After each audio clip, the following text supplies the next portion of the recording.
ဒီနေ့ကတော့စနေနေ့ဖြစ်ပါတယ်တနေ့နေ့ညဘက်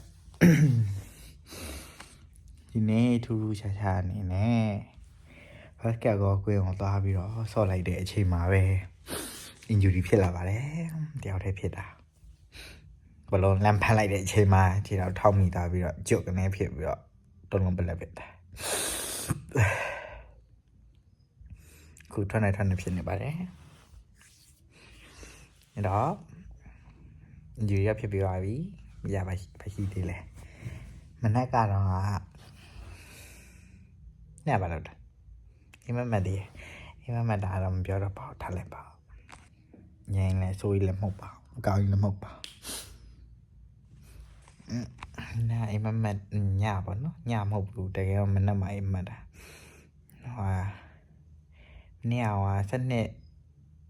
နစ်လောက်မှနိုးလာ10နိုင်လောက်10နိုင်မဟုတ်9နိုင်ခွဲလောက်ခဲ့အိတ်9နိုင်ခွဲ10နိုင်လောက်အဲ့လောက်ကအိတ်ပြီးတော့7နိုင်မှနိုးလာပြီးတော့ပြန်အိတ်တာပြီးတော့မှ6နိုင်လောက်ပြန်နိုးလာပြီးတော့ပြန်အိတ်တာအိမ်မက်တာဖြစ်ပါတယ်နေရလဲလိုက်လည်းမပေးဘူးနောက်ပြန်နှခမ်းဝင်ရပါမယ်သူကောင်တော့အင်မတန်နာကျင်နေပါတယ်လမ်းတော့ရှောက်လို့ရပါသေးတယ်နောက်ပြန်မာလာရှန်ကောပို့လိုက်ပါမယ်မာလာရှန်ကောအန်တီကိုလည်းဖုန်းဆက်ထားလိုက်ပါမယ်